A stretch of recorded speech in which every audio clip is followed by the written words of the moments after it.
আজ আমরা এমন একটি সুন্দর জায়গায় এসে পৌঁছে গেছি, খুবই ভালো লাগছে এই জায়গাটি। তো এই জায়গাটি হচ্ছে ধৌলি পাহাড়। এই ধৌলি পাহাড়ে এসে রাজা অশোক এই পাথর কেটে কেটে এমন একটি হাতি বানিয়েছিল।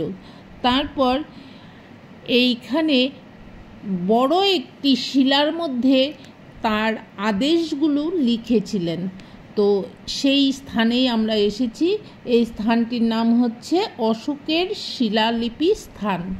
তো আমরা তার আগে গিয়েছিলাম যে সম্রাট অশোক যখন যুদ্ধ করেছিল, কলিঙ্গ যুদ্ধ, সেই যুদ্ধের স্থানে গিয়েছিলাম। তো সেই যুদ্ধে 1.5 লক্ষ মানুষের প্রাণ নিয়েছিলেন, সৈনিকের প্রাণ নিয়েছিলেন। সেই সৈনিকগুলো কেটে কেটে দয়া নদীতে ফেলেছিলেন। তো দয়া নদীর জল রক্তে লাল হয়ে গিয়েছিল। তারপর অশোকের মনে এমন ভাব আসলো যে তিনি আর যুদ্ধ করবেন না। তারপর তার মনের এমন পরিবর্তন আসলো, তিনি বৌদ্ধ ধর্ম গ্রহণ করলেন। বৌদ্ধ ধর্ম গ্রহণ করার পর সেই শান্তি স্তূপ বানিয়েছিলেন। তো সেই শান্তি স্তূপে গিয়েছিলাম আমরা। তারপর সেইখান থেকে আমরা এখানে এসেছি। এই যে রাজা অশোকের এই মনের পরিবর্তনের পর তিনি যেন এত ভালো হয়ে গিয়েছিলেন যে তার এই আদেশগুলো এই পাথর কেটে কেটে লিখে গিয়েছিলেন। সেই স্থানে আমরা এসেছি, তোমাদেরকে দেখাচ্ছি, তোমরা দেখো।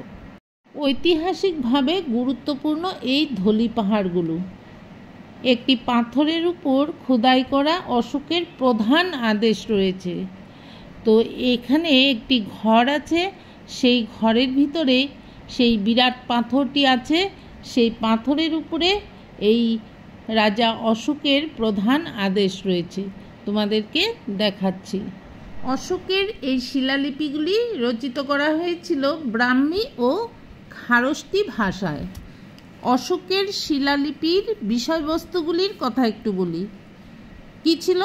পশু হত্যা নিষিদ্ধকরণ, চুল, পরদয়া, সত্যপুত্র ও কেরলপুত্র প্রভৃতি বংশের বিবরণ, প্রাদেশিক যুক্ত ও রাজুকাদের ধর্মপ্রচার সংক্রান্ত নির্দেশাবলী, সমাজের উপর ধর্মের প্রভাব, ধর্ম মহামাত্রদের নিয়োগ সম্পর্কিত বিবরণ, প্রজাদের কল্যাণের উপযোগী কাজকর্ম, শান্তি, মন ও বিশ্বাসের সাম্য নিয়ে আলোচনা, বোধি বৃক্ষের দর্শন সম্পর্কিত বিবরণ, ধর্ম সম্মেলন নিয়ে গঠিত বিভিন্ন ক্লেশ আর ধর্মপ্রচার, ধর্মের প্রশংসা সংক্রান্ত বিবরণ, বিভিন্ন সম্প্রদায়ের মধ্যে ধর্মপ্রচার, কলিঙ্গ বিজয় ও গ্রিক শাসকদের কথা, অন্য সমস্ত শিলালিপির প্রকৃত কথা। সম্রাট অশোকের আদেশের উপর একটি পাথর কাটা হাতি এইটি।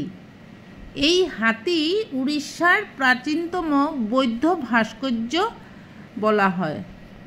সম্রাট অশোকের আদেশ অনুসারে ওই সময়ে বৌদ্ধ ধর্মান্তরবাদের পরিধি ভূমধ্যসাগর পর্যন্ত পৌঁছে গেছিল এবং অনেক বৌদ্ধ নিদর্শন তৈরি হয়েছিল।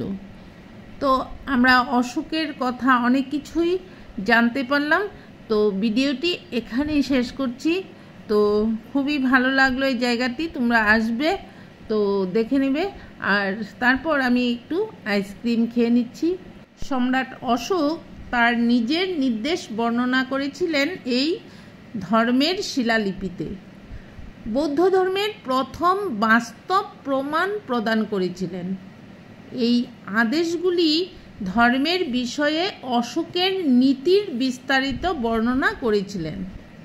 একটি জটিল সমাজের সম্মুখীন হওয়া কিছু সমস্যার সমাধান করার জন্য একটি আন্তরিক প্রচেষ্টা করেছিলেন।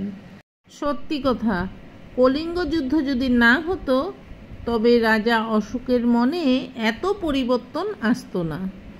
তো কলিঙ্গ যুদ্ধে নিজের হাতে এত এত সৈন্যদের কেটেছিলেন, তারপর তার মনে অনুশোচনা আসলো। তারপর তিনি বৌদ্ধ ধর্ম গ্রহণ করলেন। বৌদ্ধ ধর্ম গ্রহণ করার পর তিনি তার নিজের মধ্যে মহা পরিবর্তন আসলো। সেই পরিবর্তনের কথাই এতক্ষণ তোমাদেরকে বললাম, তো আমিও জানতে পারলাম। আর এরপরে যাব আমরা এই স্টেট মিউজিয়ামে। স্টেট মিউজিয়ামে গিয়েও ভিডিও করব, তোমাদের দেখাবো, দেখবে, খুব ভালো লাগবে। তো আমরা এখন দুপুরের খাবার খাওয়া হয়নি, তো গাড়ির ড্রাইভার বলল এখন হোটেলে যাওয়ার দরকার নেই, এখানে একটি মন্দির পড়বে, সেই মন্দিরে খাওয়ার ব্যবস্থা আছে। তো এই মন্দিরের এই যে পাশের ঘরটিতেই খাওয়া দাওয়া দেওয়া হয়। তো আমরা কুপন নিয়ে সেখানে খেতে গেছিলাম, ভিডিও করতে পারিনি, তোমাদের দেখাতে পারিনি। তো এখানে খাওয়া দাওয়া এমনভাবে দেয় একদম ঘরের মতো, খালি পায়ে, তো নিচে বসিয়ে। তো খুব ভালো রান্না ছিল, খেয়ে মন ভরে গেছে।